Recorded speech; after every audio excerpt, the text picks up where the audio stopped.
Proverbs chapter 18 and in verse 24, the Bible says, a man that has friends must show himself friendly. And there is a friend that sticketh closer than a brother.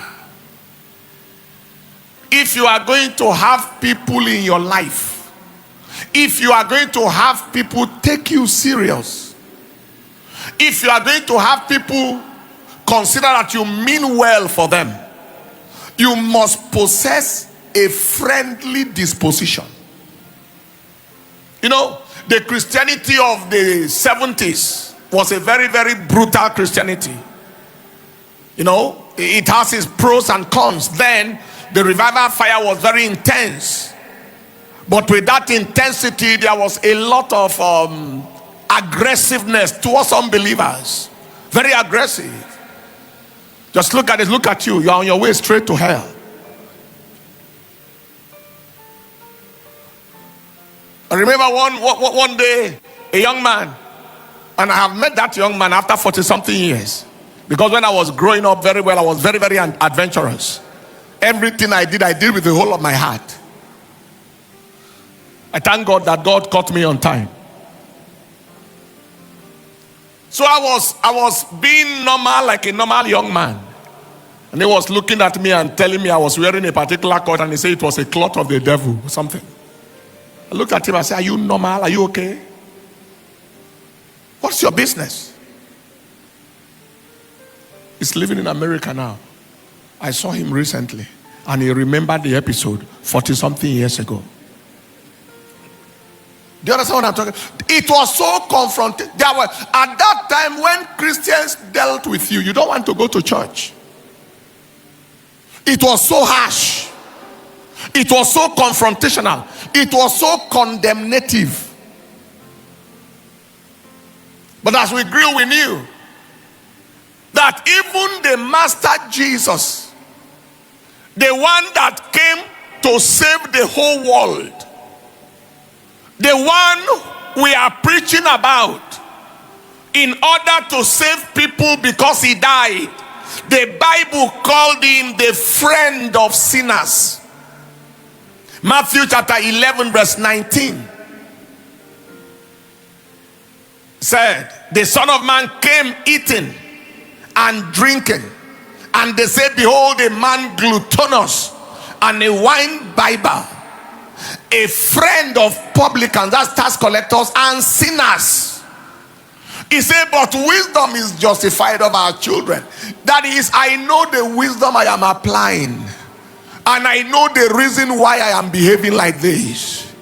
You will see the product of this behavior. It was that wisdom that made him call a chief tax collector by name Zacchaeus, and he said, today I will eat in your house. In those days, when they call a person a tax collector, is a proper thief. That is, those are crooks, manipulators of figures and all manner of dubiousness. But he said, I will go to your house today and eat with you.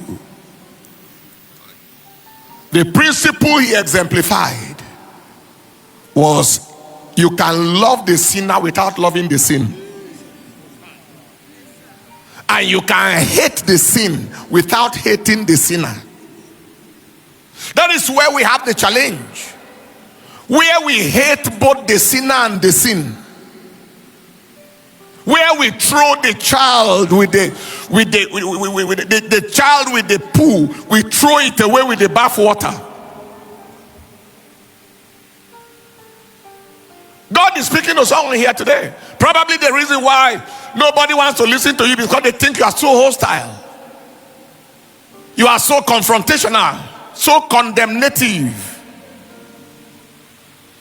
The holier than thou attitude is so intense. It's okay, if you think I'm going to hell, so you go to heaven, let me go to hell.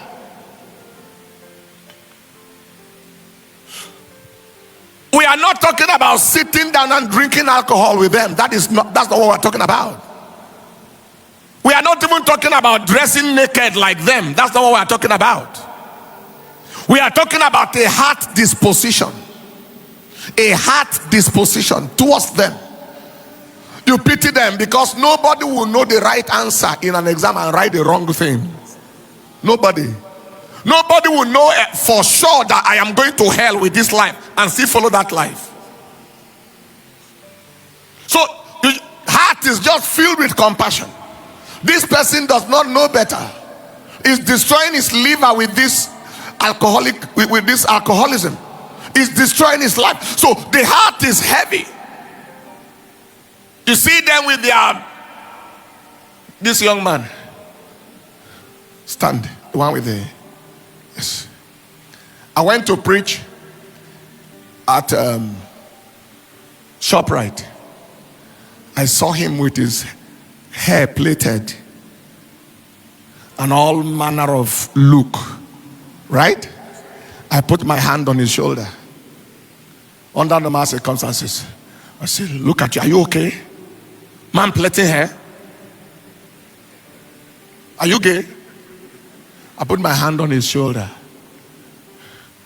So it's well with you. Led them to Christ there. Invited him to church. He came to church this Sunday. I wish the media still had this picture when I saw him. He came to church that Sunday. He came with the hair still. I invited him to my office. I saw them in the office with the hair still.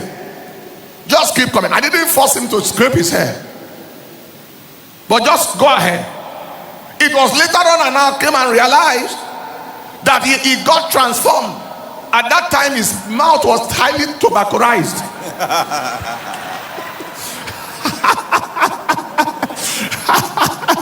Highly tabarized. Taba. Take your seat. That's the real word in my heart. Tabarized.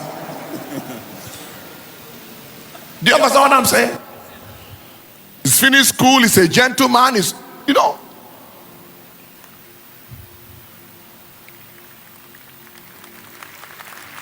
It's not that I loved his look and the way he was behaving, but I love him.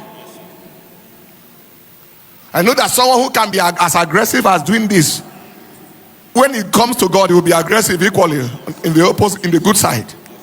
That was how Paul the apostle was. He was very aggressive for the devil. When he came to God, he was aggressive for God.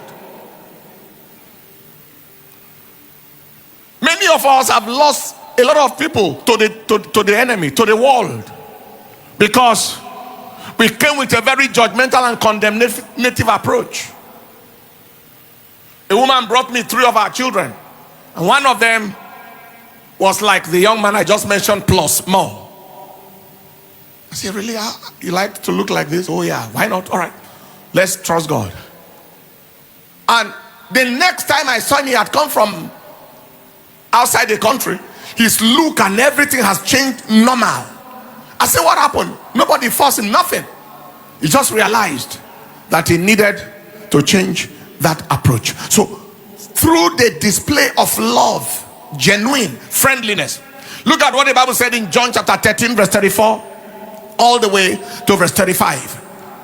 If you get the young man's picture, please let me know. A new commandment I give unto you, that you love one another as I have loved you, that ye also love one another. By this shall all men know that ye are my disciples, if you love one another. So even the love we have among ourselves as brethren has evangelistic power. Hatred among ourselves drives people away from God. They call themselves Christians, but they don't greet each other.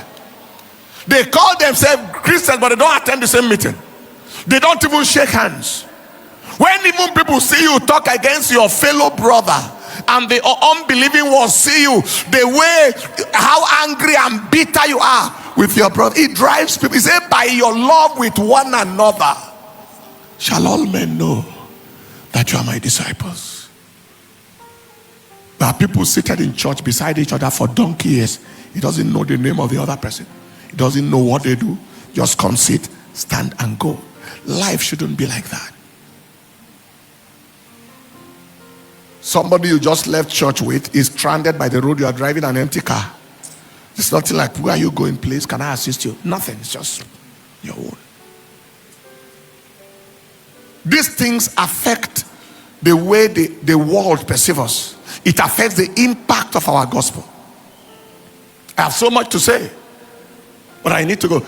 We need more love in the body of Christ. More love among ourselves. An evangelistic dimension that will convince the world that we are real. When somebody brings the matter of your brother to you, just say, tell me more. You rebuke them on the spot. Are you a brother's keeper or brother's killer? You want me to join you?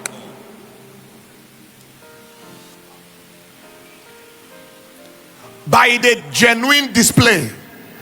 How, see, evangelism is so easy. That's where we are starting from. That friendly disposition, that lovely disposition, that niceness. By the genuine display, through the display of love and friendliness,